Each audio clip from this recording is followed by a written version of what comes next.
Hi guys, Dwayne here. The quick vinyl update.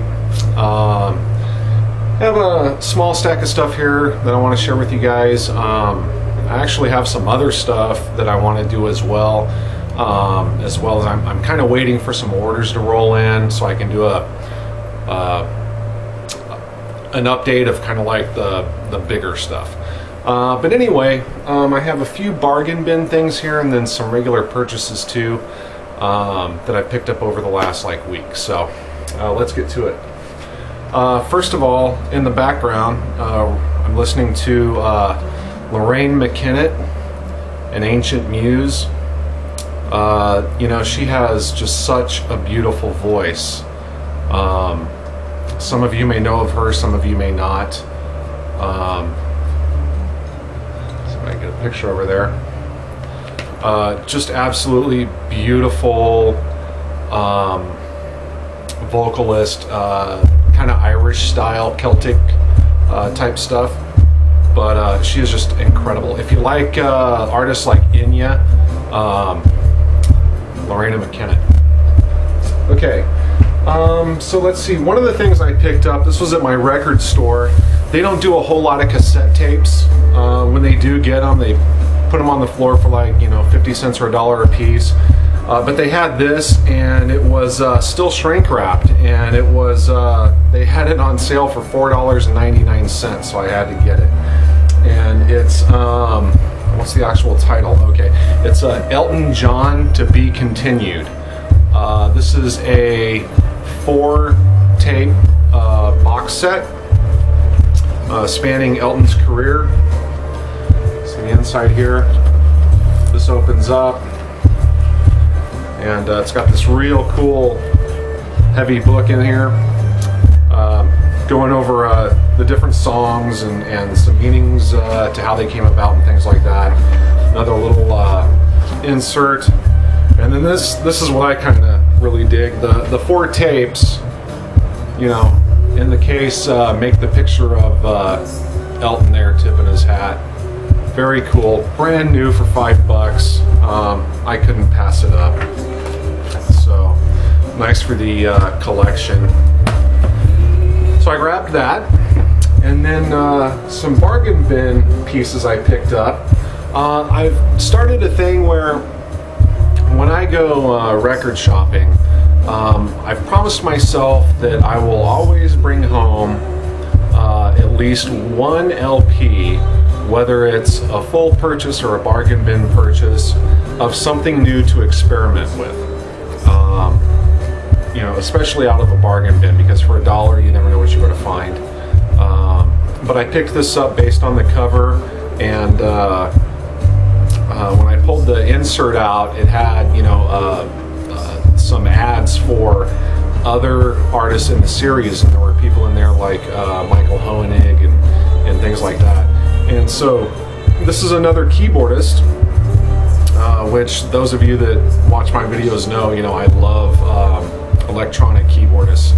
And this is Pete Barton's Scene on Earth.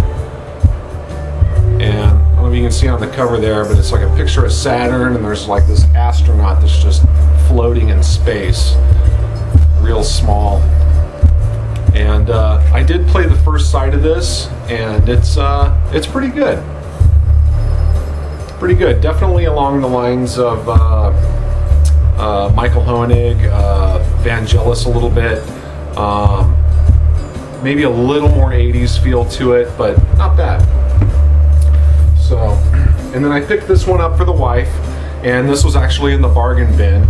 And the vinyls are in like mint condition, and you know, I'll admit it, I'm a fan of it too. It's just such a beautiful scored composition for an opera, and it's the Phantom of the Opera soundtrack, 2 LP. It comes with a nice big book of, you know, photos from the play and things like that, but she was really happy to see this one, so picked that up. This one I got all excited about because I'm a big fan of Yngwie Malmsteen, and this is a promotional 12-inch for I'll See the Light Tonight and Don't Let It End off of the Marching Out album, which, you know, my God, you know, Marching Out. Yngwie, you know, the killer, super fast scale shredder on the electric guitar. He is just a monster and still is to this day. So nice 12-inch promotional copy, Yngwie Malmsteen. This was another experiment, and I played this last night, and this album's kind of half and half. It's very kind of fusion jazz slash prog rock, and then also like kind of a soul R&B feel at the same time on other tracks. And it's Osamu Kitajima, and the album is Dragon King. And what's neat about this is he plays the Japanese, what's it called, a koto? Yeah, the Japanese koto instrument. And it's really cool to hear that mix of traditional Japanese sound mixed with like, you know, some tracks, like I said, are kind of a progressive feel. Others are kind of a fusion jazz, and then also laid over some like R&B. But pretty cool album. I'm going to play this a few more times and get a much better feel for it. So I picked that up. This one got me all excited. We all know this album, okay? And you know, the self-titled Genesis album. And what was neat about this is I, of course, already own it. And you know, this is the one album you'll find by Genesis in the bargain bins all the time. And I always flip past them, you know, because I have a beautiful copy of it and just don't need to get it. But as I flipped it, you know, as you're going through and you're flipping, it felt different. You know, the sleeve was very thin, and aha, you know what that means, import. So I lifted it up, and the first thing I noticed is someone wrote their name in a ballpoint pen up here, which just sucks. I hate it, you know, when people do that. However, you know, I decided to investigate a little further, and I pull out a mint condition record, and it's on the Vertigo Spaceship label. And this is a German import on Vertigo. So I had to buy it. My favorite bands, I will buy multiple copies of different pressings. You know, if there's one album that I really love by a certain band, if I have a domestic and I find an import, I'll still buy the import. Just because there are certain bands that I do just collect everything that I can find on, Genesis being one of them. So I was happy to find that for $1. Now these are some regular purchases. I've been after this for a while. This is another one I used to have, and it got sold off later, you know, so I was happy to get this back. Talking Heads, Stop Making Sense. This is such an incredible album, and even though it's, you know, live and it's a lot of their greatest hits and stuff, I'll tell you, the versions on here, especially Once in a Lifetime, is like my favorite version. It's just so good. So I was happy to replace that. Last video, 2 videos ago, I'm not sure, I shared with you guys a cassette tape that, you know, I picked up, and people had been showing a few pieces by Jean-Michel Jarre, and all I had was the cassette tape, so I was determined I was going to find me some vinyl, and I did. So I picked up Oxygen, and this is killer. And come to find out, that cassette tape, after I spun these LPs, it was like, oh hey, wait, I know that track. Oh wait, I know that track. So I guess that cassette tape I have is like a best of. So now I have some vinyl I was very happy to get. This is a French Polydor pressing of Equinox. And just such a cool cover, man. Love that cover. So very happy to finally have some of him on vinyl, and I'm eating this up. It's so good, so good. And then I found this is Magnetics. I believe Less Chance Magnetics. This is also a French import. Yeah.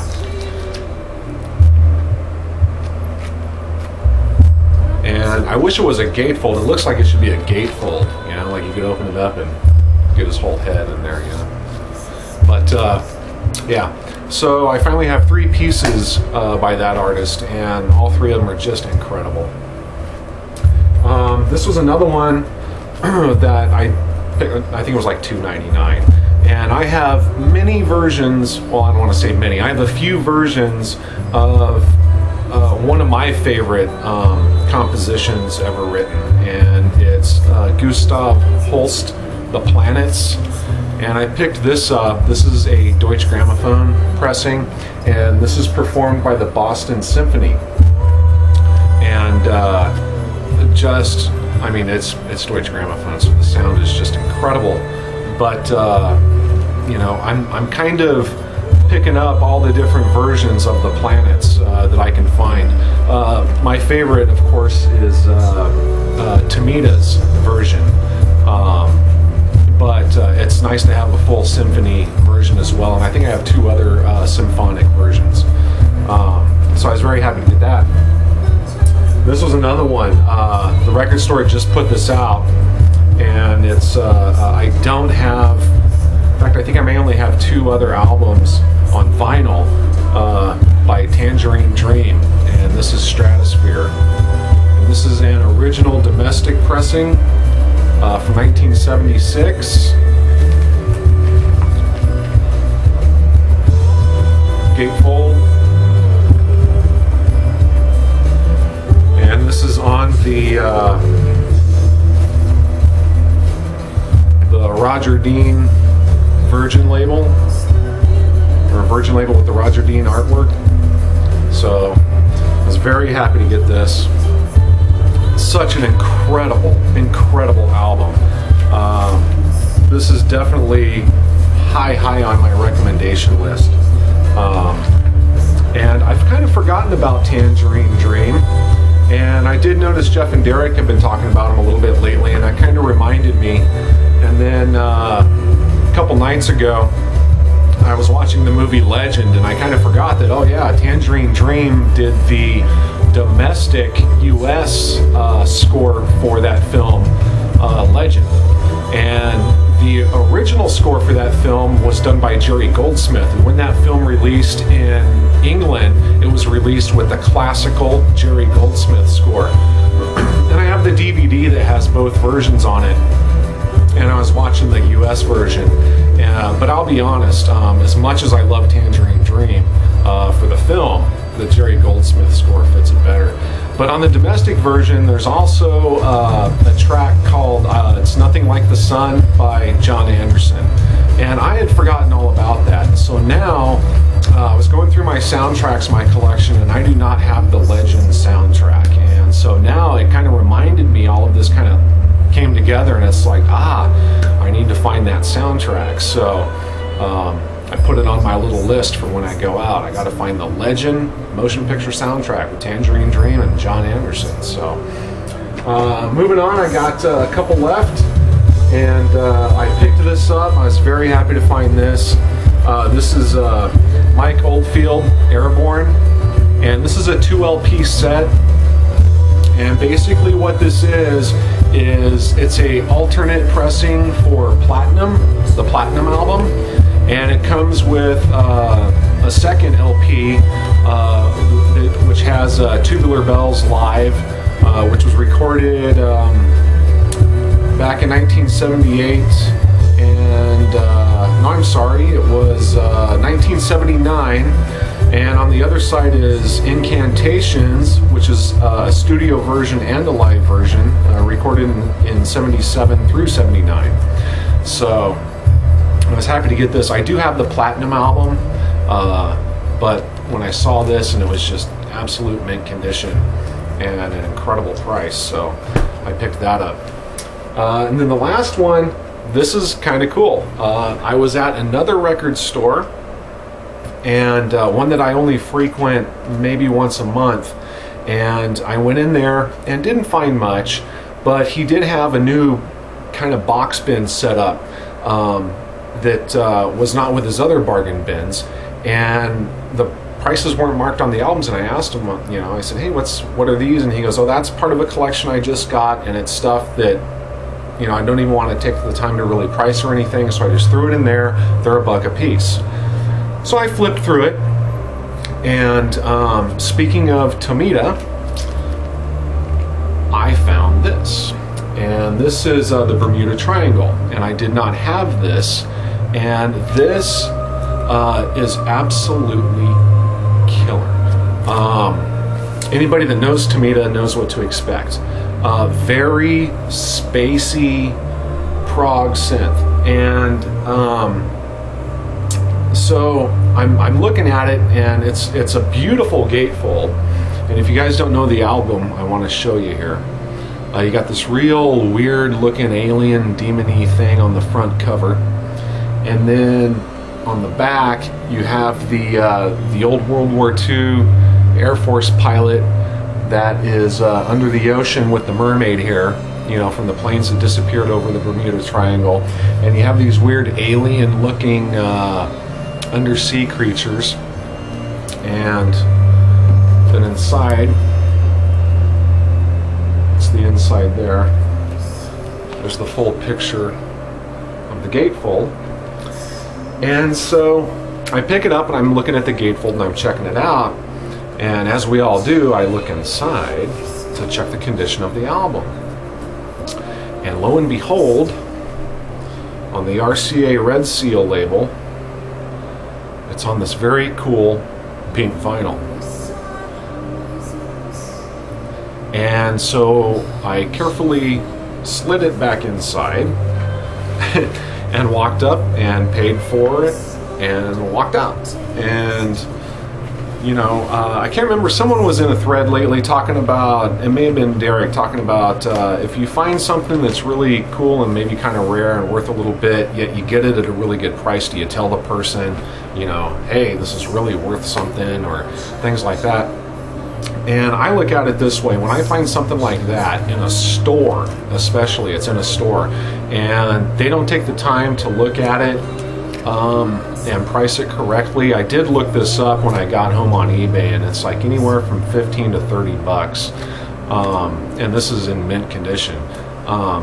If they don't take the time to do that, then that's their loss. And, you know, and lucky for me, you know, my find. So that's my thoughts on that. And then the last thing that I have to share with you guys is another guilty pleasure. And this came in used at my record store, and it looks like it was opened, and not even all the discs were opened, but the box set was, and the first 2 discs were opened. And it's the Judas Priest Metallology box set on CD. And this is, it's 4 CDs spanning their catalog, along with a live DVD. And on the inside of the lid, you got the live shot of Priest, and then it takes you right to this really nice mini coffee table book that's just full of, you know, metal goodness. And the only drawback to this that I would say is, here's the first disc, and they come in the little, you know, cardboard sleeves. The disc just slides out, you know. I wish they were in actual jewel cases. I understand they're trying to save money and things like that, but, you know, it's just better on the discs. But, you know, this is, I can get them all out here. So it's, yeah, 1, 2, 3, 4 discs, and then the bonus DVD here. And then there's the empty box. And, you know, I collect anything and everything. Judas Priest, Iron Maiden, Ozzy, and Dio. Those are probably my 4 top, you know, metal acts of all time. And I got a really, really good deal on this. and this is out of print now, and I know they're kind of tough to find. So when I saw it, you know, it was a good price and I had to get it. So anyway, that's pretty much what I have to show you guys right now. Like I said, I have some stuff coming in that I'm really excited about, really waiting for, and I really want to share that stuff with you guys. So stand by, and I'll be doing another one. I just wanted to say thank you so much to the people that comment on my videos. I love the feedback. The list is too long to give shout outs. You know who you are. My subscribers, you know, thank you so much, and thank you so much to the people that I subscribe to for putting up the videos. I absolutely have been having a blast with the vinyl community and everybody involved with it. You're all wonderful. I have not met somebody yet that I just don't like. So just keep them coming, and let's just keep sharing our love and our passion of vinyl and music and each other's videos. It's a wonderful, wonderful outlet to have, especially, you know, at stressful times and stressful days at work and things like that. You know, I get to come home, and outside of my family and my collection and my music, you know, there's one other thing that I know is always there, and that's you guys. So take care. I'll be posting something else soon. So that's it for now, and stay in the groove. Peace.